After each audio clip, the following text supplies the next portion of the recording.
What's going on, ladies and gentlemen? Welcome back. You know who it is, your boy John. I think I crushed everybody I rolled with this week, which is not many. So Yeah, how many days did you go? I didn't see you. I was there a bunch this week, 4 or 5 times. Really? Yeah. Oh, well, you're doing the 6 a.m. too. I only did 6 a.m. on Friday. Oh, really? Yeah, but I went. Maybe it was Monday or Tuesday. I didn't do Monday because I think I had to work Monday night. But I did Tuesday, Wednesday, Friday twice. I had Friday twice. But I taught Wednesday night too. I taught teens Wednesday night. Oh, that's why I felt like you went to, yeah. Yeah, I hurt my knee. I don't know what I did. I think it's just an old injury. It's like aggravated. And like when I tried, it's Tuesday night, I was rolling and I went knee on belly on someone. And my knee. Oh, yeah, I heard you. Yeah, it kind of like, it like popped, but it kind of like locked. And then it was like hurt, like it hurt, like there was pain. And I went just to side control and I was like stretched out, like in that push up position. And I couldn't move it. I was like, fuck, it's like hurting in every position. So I finished that roll. Just a little quick knee bar. Knee bar and blue belts. And then I tried to roll with Bob, and then I passed Bobby's guard. And then I went to the side control and I like locked up there, and I was just trying to pressure him. And then he had me in the Kimura, and I defended it. He swept me, and then I swept him back, and then he threw out the Cantu choke. And I defended it, but I knew when I was defending it, my arm was right there again. And he grabbed the Kimura and fucking Kimura me. That's his jam. That's the thing we were talking about it last night. Yeah, but yeah, I haven't rolled. I'm not gonna roll for the next couple weeks. I'll be there at class, maybe just hanging out, talking shit, but I'm not gonna roll. Because when we did was it Friday when these warm ups, Chris. I was cool, but then they started doing the bunny hops and things like that. I just stood there. And I was like, fuck. Yeah, I can't do it right now. My knee was hurting, and then doing the single legs, which I've done with Misa before, but I tried it and I couldn't even get up. I couldn't lift, which I've done before with him. I just couldn't do it because my knee was it was just bugging me. Dude, Josue, fucking, because I just stood there and I let Jose do it. He's strong. The motherfucker picked me up, walked across the whole goddamn mat, dude. He's strong. Strong as fuck. Yeah. Still ain't got no jiu-jitsu. I was trying those throws. I was like, it's just not gonna happen. Yeah. So Chris was showing well, let me take a step back. How much you weigh this week? I don't even know. That means your boy gained weight. No, I just haven't checked. Mm-hmm. Well, I haven't been eating. So, I've been eating, but I'm crazy. Yeah. So Chris was showing like a version of a Seonagi. So there's like the Ippon Seonagis, one grip up. Then there's Morote Seonagi, which is like a collar grip twist. And then there's like drop Seonagi to the knees. And he was showing like a version where you go like one knee. Omar kind of does something very similar to that. He goes like that one knee Seonagi, but Chris was showing it like off of a failed shot or like a step back. It was. So you were in going for like almost like an ankle pick shot. Yeah. And they step back and then you turn it into. But it was weird because he kind of went from. I wasn't standing in a good position to watch because I was just like, I'm not doing any of this shit.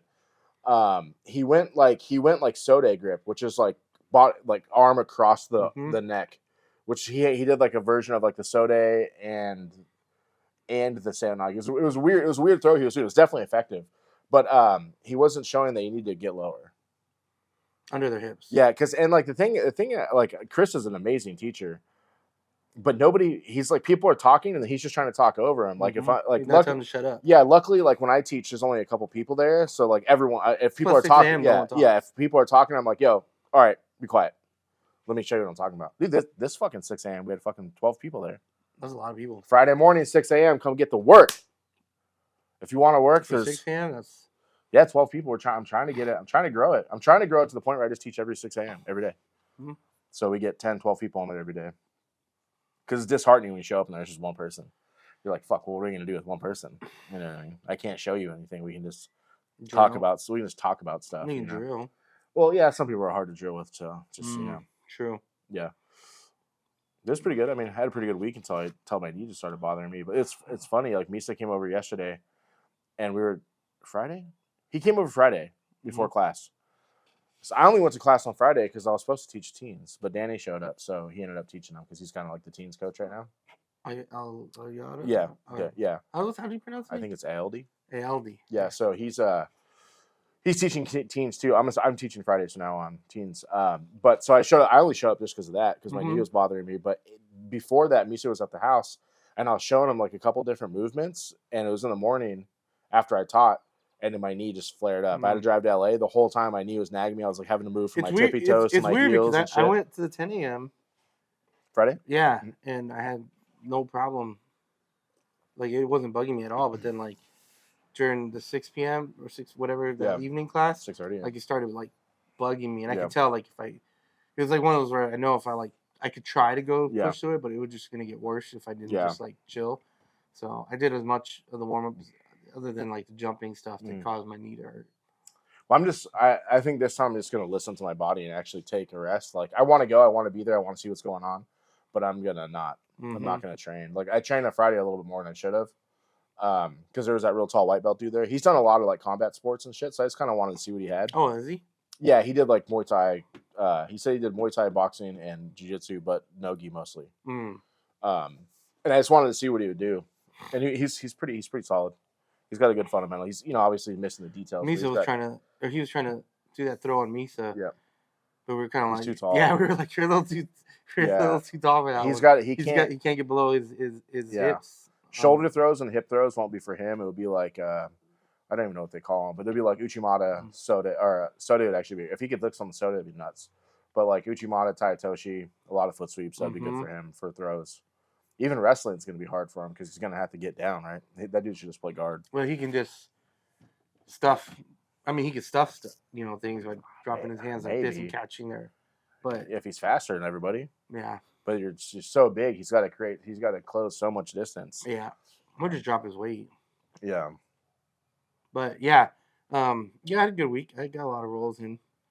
It was fun. I did help some white belts. Wednesday? I think it was Wednesday. I don't know if it was like an intro. I don't know how long, if it was their first days or what, but I did like a little thing with them, and then had some good rolls. Nothing too crazy. I didn't get hurt. It was a win. That's good. Yep. When I'm not hurting, I'm like, all right, I'll take it. It was a good win. It was a good class. But nothing exciting. Nothing like super exciting. Just glad I was able to make it this week. So it was good. Made it 6 to 8. No, 4 or 5 days this week. Yeah, I think once my knee when I figure out what's going on with my knee, if I'm gonna have to do something about it or not. Hopefully nothing, but it's like yesterday, Friday, I was just showing like 5 minutes of showing like Misa like ideas behind judo. My knee was killing me. And then yesterday I did one thing. I was showing Misa this movement because he was at my house again yesterday. And I showed like this one movement, and like I literally took 2 or 3 steps like different, and I was like, oh, my knees already hurts. Yeah. There's already I think when I was a white belt, I ruptured or torn or aggravated my patella tendon, and that's what's hurting right now. Because like it feels like the other day after Tuesday, I was walking around Wednesday, and it felt like there was no connection between like the top, like what is this, your femur? What's the top bone? Yeah, the femur and my ankle. Like I was walking like on a peg. It's like I didn't have a lot of feeling like in the knee joint. The last time when I hurt my leg, that was it. I was like, I'm wearing braces all the time. Fuck this. Yeah, I just got some, so it's not worth it for me to like, because it puts me out more time than if I'm just like, fuck it, I'll wear the braces. Yeah.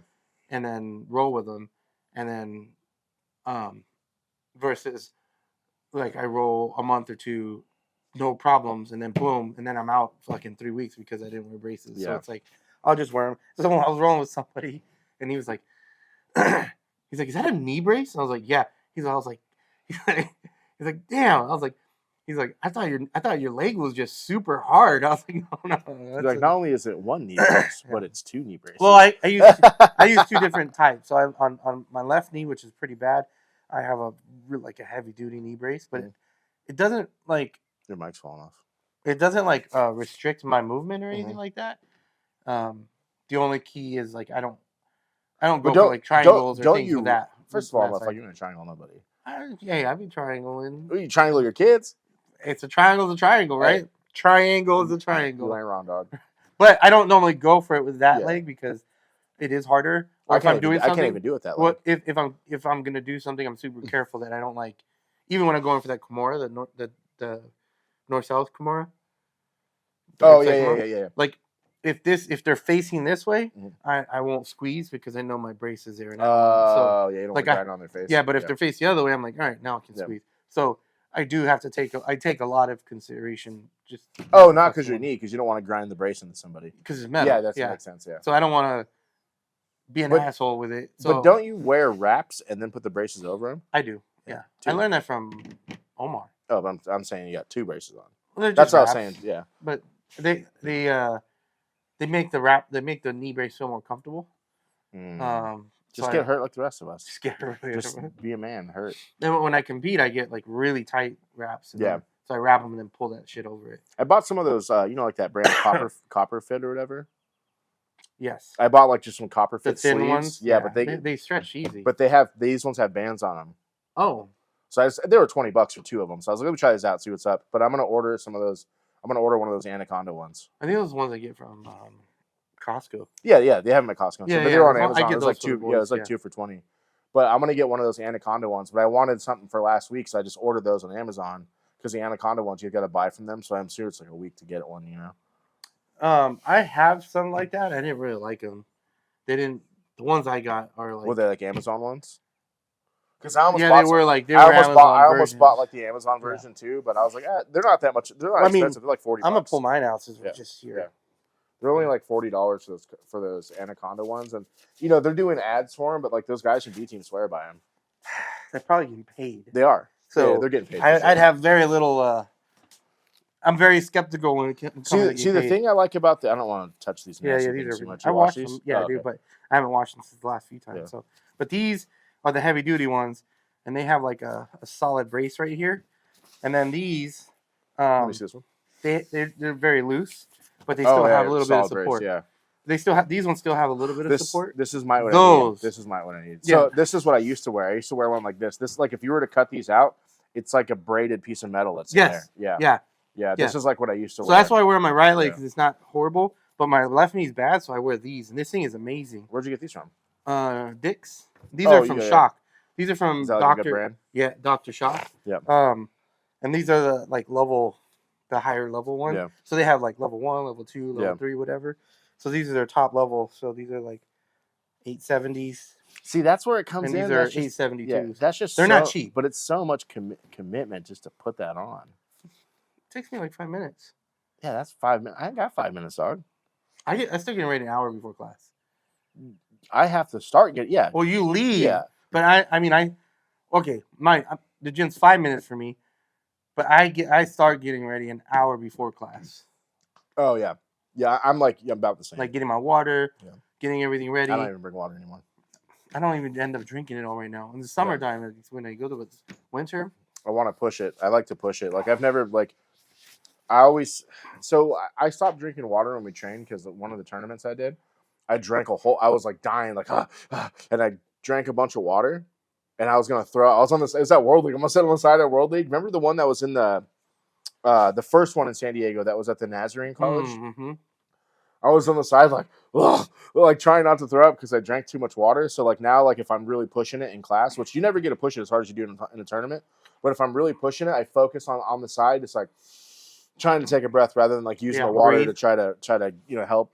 Yeah, I think that helps more. I'll drink it. I drink it like I'll usually bring bottles of water and I'll drink 2 as soon as I usually end up just sipping in the water during class, and then I have on the way home. I usually kill the whole fucking That's what bottle. I do. Yeah, same but thing, I usually like sip it during class or whatever. Yeah, but I won't normally finish it. I mean, to each your own. I don't really care. The key is not drinking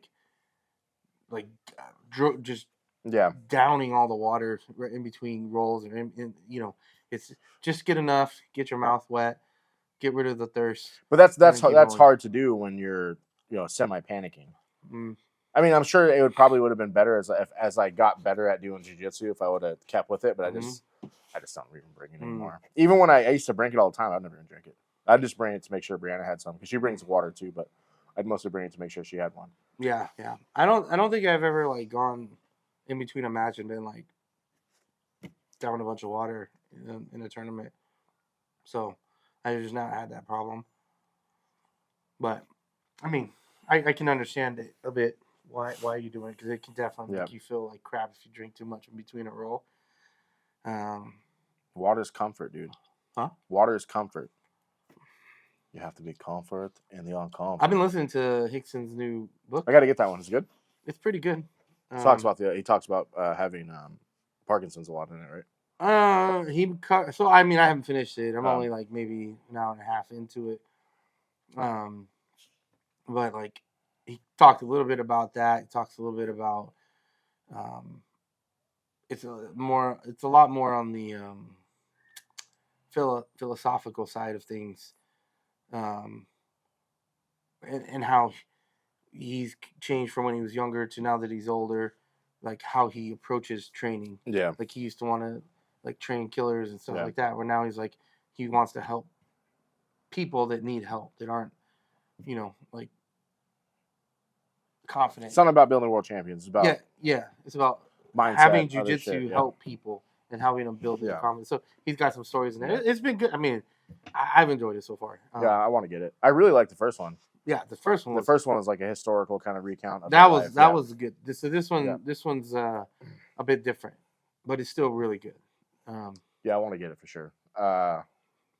It's interesting. Like when you start looking at like the history of things, because like, it's hard to. There's not really a lot that talks about Carlos's life, but at the end, when he left jiu-jitsu early, he left it probably in the 40s or probably in the 60s, would be my guess. He kind of left it like in the 60s and the 70s, and Helio took over and kind of started, systemizing jiu-jitsu and doing all that kind of shit. And then Carlos just became like a philosopher. And then towards the end, Helio was like a philosopher, and like his stuff is pretty cool if you listen to it. Like if you read about some of this, he said some wild shit. Like, that's like one of the "don't meet your heroes" things, because fucking Helio has a quote, says, "I've never loved a woman because love is weak and I'm not weak." Wild boy, dude.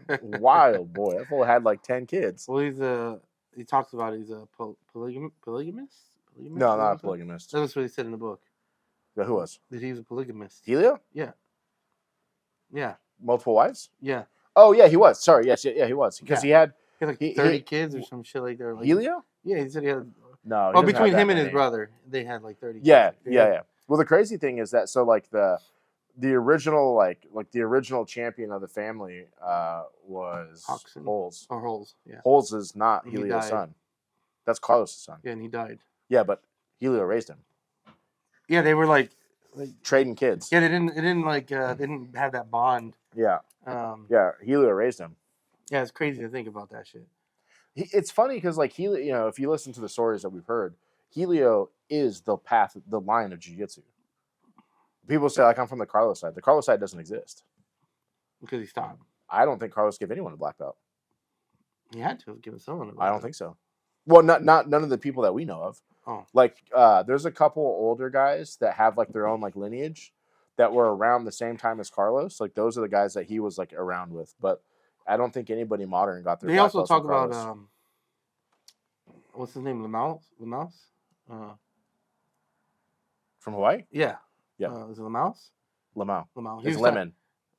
He was talking. Yeah. There's a little story about him. Well, the guy that's like reading it was like. The first time he went to Hickson's gym, he was like there and was like so nonchalant. Luis Heredia or Hurtado or something like that. That's his real name. But he was like, and then he was talking about how like how he was. And he was just like they would do things where he'd stand in the middle and he'd make them attack him, but he'd have gloves on and he would just punch. And he would. You have to do jiu-jitsu. You'd have to jiu-jitsu. Like the whole idea was cool. You'd have to tie up with him and take him down while he was trying to punch you. And he was like. The guy that's reading was like, he had a background in like kickboxing, Muay Thai, a lot. So like, it wasn't too hard for him, but to see people that only had jiu-jitsu try it, they didn't understand distance and things like that. That's the old school shit. It's like, when months ago or years ago, when we were always having the arguments on here about what's better, like Muay Thai or this or jiu-jitsu. It's like I guess people don't realize that like that's what jiu-jitsu. That's what jiu-jitsu is. It's not just the straight ground sports side of it. Like if you want to split jiu-jitsu up, there's two basic sides. There's a self-defense and there's a sports side, right? But the real Gracie jiu-jitsu is the self-defense with sport built into it. Because if you look at Hoyler, he only shows self-defense stuff basically now. Like he shows moves, but like most of it is self-defense based. But look at him competing and look at the people that he made. Like when Omar was coming up at Gracie Maita, like the original one, that was the powerhouse team. Like that was the team that was winning everything. Like if you look at those pictures, like there's a picture with Omar, Helio, Paulo Coelho. There's like 4 or 5 other dudes we know, and that they're young. Yeah, they're all wearing like medals and champions, like from the 1998 Worlds. What's interesting is the book they were talking about Euler and Hickson, and then basically Hickson not competing in those events because he wanted to fight in. He was fighting in Pride and like those super. Yeah, he wanted to fight in Japan. He didn't want the to Valley fight Judo here. fights.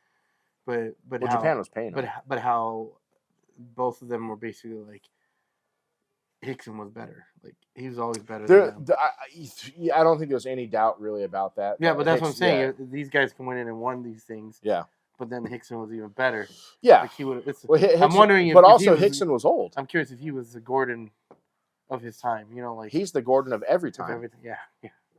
Hickson is the GOAT. There is no doubt that he is the GOAT. Correct. Like, and then you look at the sport goats. Then you got Roger. To me, I still think Roger has done more than Gordon has. I think Roger's the GOAT. I think it's undoubted that Roger's the GOAT. Then the next argument's Ryan. Are you talking about like what they've done for the sport? No, or just if you talk to Gordon Ryan, ask him who the GOAT is. Yeah, no one's ever gonna say. I mean, he says it publicly because that's a persona. Yeah, but it's the reality. It's Roger. Yeah, it's Roger. Yeah. Well, that I think people have a hard time understanding that's his persona. Like, his persona. Yeah. Like everyone that you ever met that says they met him in person. Yeah. Is like, dude, he's like the nicest guy in the world. Yeah. But he's Roger's probably the GOAT. I mean, 10-time gi world champion, multiple time no gi world champion, ADCC champion, fought in the UFC, like, and he's currently building champion. He's building. He has like an army of guys out there. Mm-hmm. And if Gordon switches into coaching, like we all think he's going to, and he starts building champions, then you really get it. Then he's really the GOAT right now. You know what I mean? I wish there would have been a little bit more overlap, like there was between Roger and Buchecha. Because the first time, have you watched those fights? The first time that they went to a tie, and the second time, Roger fucked up Buchecha. He came out of retirement. Yeah, he was retired the first time too. Yeah. But then the second time, he's like, "Oh, I gotta take it a little more serious." I think the problem is just no one at his level. But like, if you were to say like, "Let's go fight right now," Buchecha destroys Gordon. But Gordon's beat Buchecha no-gi. But if you're like, "Let's go fight," No, let's go fight. Yeah, MMA one. Yeah. It's Buchecha all day. Mm-hmm. And then so Gordon wins no-gi. It's happened. You know, Buchecha was still in his prime when Gordon was beating him, and that was before Super Gordon. Yeah. What do they call it? Before TRT Tour? Yeah. Yeah, that's before. Or what do they call it? Uberim? That's before Uber Gordon.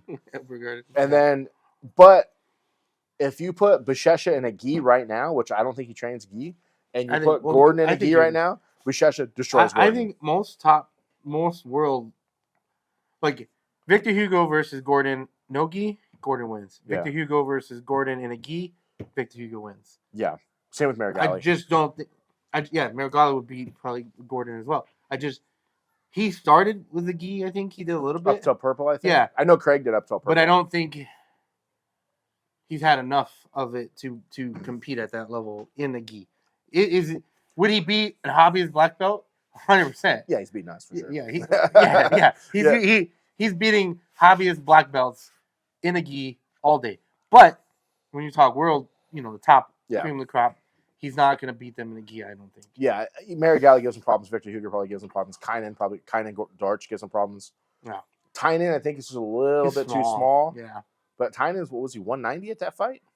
I mean, yeah, he did 190. I mean, that's like the same as Victor Hugo versus Nikki. The gap? Yeah, the gap, yeah. So, yeah, I was telling what's his name? Mikey Musumeci versus that big dude. Although that big dude was... It was also the Euros. But he also wasn't like a athletic, 300-pound guy. He was a very fat 300 or whatever pound guy. Like if you put in someone like some crazy power lifter who's actually built and not just fat, I don't think he would have survived like that. Yeah. Versus someone that was just completely out of shape and relied that he weighed sumo status to beat people. Yeah. But it'd be interesting to see. Like Gordon, I think Gordon should put on a gi and do a couple of competitions because Gordon can compete in the IBJJF. No, they can. What are they gonna do? Drug test him afterwards? Who cares? I mean, you're saying just to do it and then Who cares about the medal? I mean, here if you win, you win. Who doesn't matter if they take it away from you? But Gordon's an IBJJF no-gi black belt, no-gi world champion at black belt. I have to go watch those. I don't think I've ever seen those matches. It's when he was still small. So that was before Uber Gordon. That's the new name, Uber Gordon. There's Uber Gordon and there's current Gordon. And right now he's not Uber Gordon. Yeah, but you'd have to put an argument that Kynan probably fucks him up in the gi.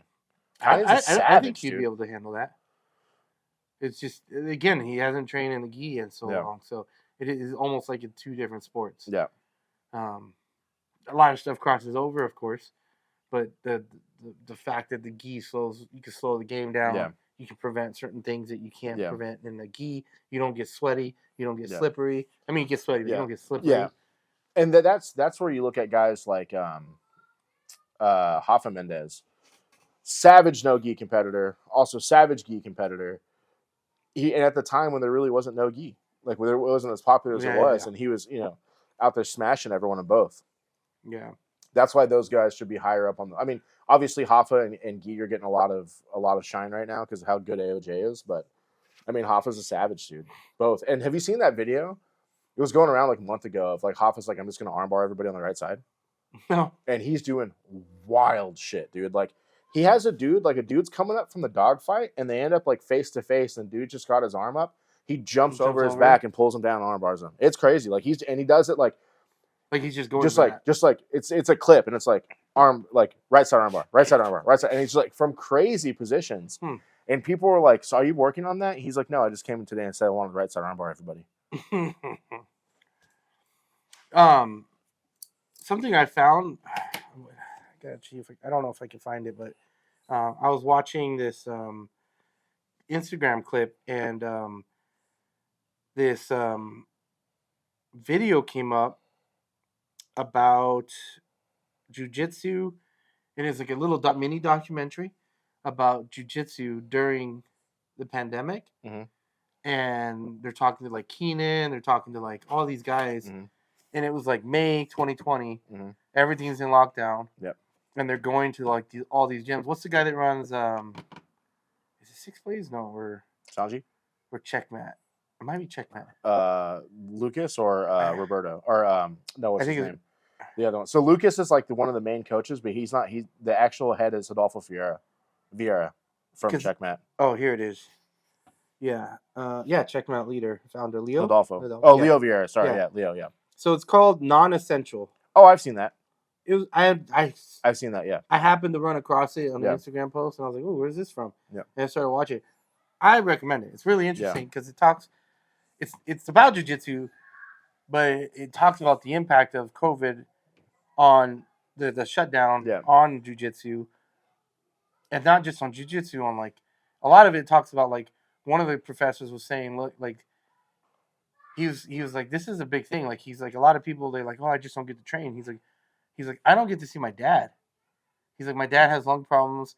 Like he's older, and I had to choose: do I open my business up and come and train and be around a lot of people, and then not be able to go to my dad because I can't see him, you know? And he's like, yeah, I got to open my doors, you know? So I thought it was really interesting. Whatever you think about COVID, the whole point of it is it was during the heart of it. Everything had just shut down, and they're out there interviewing these guys. And I thought it was cool because it gave a different perspective. And looking back, it feels like we went through a fucking movie, right? Like a blip in timeline where all that shit happened. Like nothing changed for me. My daily life was exactly the same. The only difference is like if you wanted to go to the store, you had to wear a mask. Yeah. That was the only difference for me. Nothing changed. Maybe positive for me. I mean my job got better. Yeah, my job got better. Yeah. But a lot of people's didn't. Yeah. But I thought it was interesting. I thought it was cool. So I'd recommend. I'd like to. You should look into Leo Vieira more. He's a great guy. He seemed like it. Yeah, I mean, but like his the way he teaches, his competitiveness, he's good. Like, I mean, he's the guy that started Checkmat. Yeah. So I think there might be another guy too, but like it's like him and Lucas are like the heads of the team. Leo runs a lot of the comp classes. Like when they do, like get ready for the Worlds. If you go to the Worlds, they're either at two places. They're either at Checkmat in La Habra or they're at Leo School, which I think is in Long Beach or like that area. And dude, you look in that room and it's like the who's who of jiu-jitsu in those rooms at the time. It's great. They've built a crazy team there. They have a dope logo too. Yeah, I love the Checkmat logo. It's probably the best logo out there. Yeah, for sure. Yeah. Yeah, it's crazy. I don't know. I just thought it was interesting. It's a wild ride so far. So. Yeah. And then who else got their brown belt recently? Big Nick. Yeah, Nick got his brown belt. Finally, like he had like his 14 stripes on a purple belt. Dude, I was creeping his page last night because I saw him post. You know, he posted about he got his brown belt, so I was creeping on his page. He posted from when he got his purple belt in 2017, I think. Holy shit! Yeah, really? He did take time off, but he never completely stopped. 2017. Yeah. How old is he? Nick is like 26. He started when he was like 12 or 13. That's fucking crazy. So he's like 13 years in, 14 years in, but he wasn't as serious in high school because he was like a real he like won CIF and shit in wrestling. And then he kind of took a little bit of time off, but he said he would train like once a month or once or twice a month, like just do open mats. But he never stopped. I can tell. Nick's a savage, dude. He's good. Nick's a savage, he's so man. good, and he's still young. Yeah, he's got that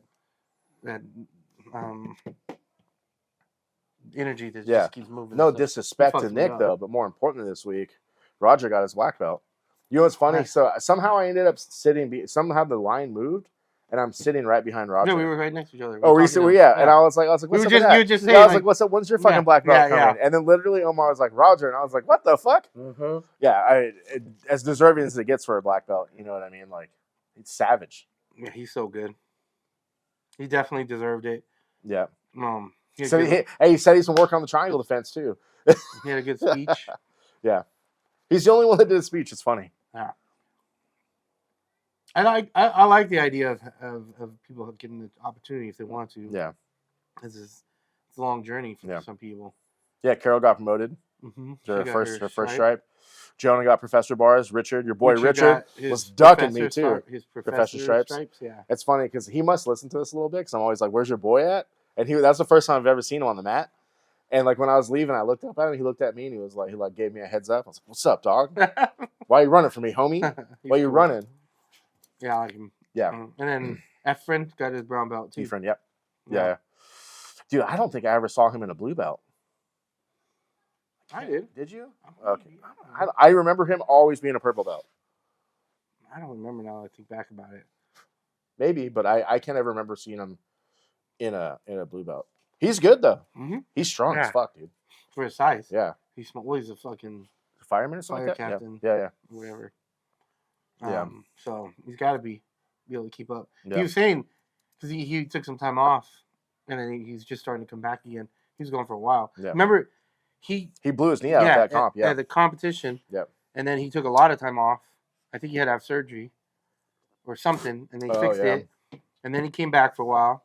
And that's where we were doing those 10 a.m.s. It was me, him, and Richard. And then he was gone again, and he's just coming back.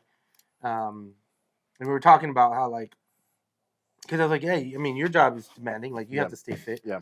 He's like, yeah, man, I can run. He's like, but then you come here, and it just doesn't translate. Yeah, it doesn't translate. It's its own thing. You know, I was talking to Chris about that the other day. Santana? We got to get Chris on here. Chris, he said he's doing it multiple times. It's just been about the timing to get him on here. But he was telling me about, like, he's coming up with his own, like, strength and conditioning. And, like, he's basing it, like, on what the Russians do for wrestling. But he's like, I don't really see anybody doing it the way I want to do it. Dude, he's got this whole program in his head for, like, strength and conditioning for grappling. Yeah. And he's like, it's not running. It's not doing this. He's like, this is how you get stronger for wrestling. It'd be hard to say that he's wrong. That motherfucker is strong, dude. He's good as fuck. And it's like, he doesn't even need to be strong because the way he uses his technique. But, like, he was showing me, like, we were talking about one thing. Like, kettlebell swings. He's like, you do a kettlebell swing and then you do, like, the one where it goes over your head. And you do a kettlebell swing, go over your head. And he's like, you do this motion, and then he's like, then you got to hold it in front of you in a squat. Tired. Yeah, until you get tired. Then you got to go back to the swings. He's like, that's what grappling's like. And have you ever seen him work out at the gym? couple times we were there, he was working out, doing like the weirdest shit. And I'm so like, it's static full. to make yourself. To make that burning, the lactic acid build, and then work through that. Because that is very much jiu-jitsu where you're in a position and it's just constant pressure. It's not. Sometimes it's explosive, but even if you explode, you continue with the pressure. Like it doesn't stop, and so that's I can see how that mimics it. It's interesting. Yeah, we gotta get him on here. I think that would be. Also, Coach said he would do it too. Nice, keep forgetting to hit him up. I haven't seen him in a while. He's there in the mornings always. Yeah, he's a morning guy. He wakes up. He said he wakes up like at 4 in the morning. He's retired. I mean, that's that old life. He's coaching wrestling. Is he? He coaches with Roger. Ruiz? Yeah, at the school. Oh, that's right. Didn't he post something about he needed a coach not long ago? Yeah, and I think Coach stepped up and started coaching because Coach. That's why everyone calls him Coach. Yeah, because he used to be. He's a wrestling coach. Yeah. He seems so nice to be a wrestling coach. I think he was savage when he was younger. I bet it. I mean, have you grab? You rolled with him, right? Yeah. Motherfucker's strong, dude. Yeah, he's strong. He grabs you, just like, damn, boy, we're serious. Like, it's like, oh, you're serious right now. But he just seems so nice. Yeah. Like to be a wrestling coach. I'd love to see it. I'd be curious to see how that works. Yeah. So, anyway, I ain't got anything else. What you got? Well, we'll make it nice, short, and sweet. Make sure you hit that like, follow, all that good stuff. I got 2 things. I was just waiting. I didn't think you were going to say it. Oh, I think I hit you with the piece. Oh, Friday, 6 a.m. Let's go. Let's get it going. We're teaching fundamentals. It's a fun class. Also, the Black Pass stuff's going out Friday. New stuff. New stuff? All new stuff. It's already printed. It's ready to rip. There you go. Damn, you already got it printed? So it's ready to ship. Ready to go right now. That's an improvement. No, I've always had it printed before. Okay. Yeah. I'd always have it printed. I hate that pre-order shit. Mm-hmm. Yeah. Yep. And now you just keep up with it. If we sell it, we'll print more. Yeah. Anyways, peace.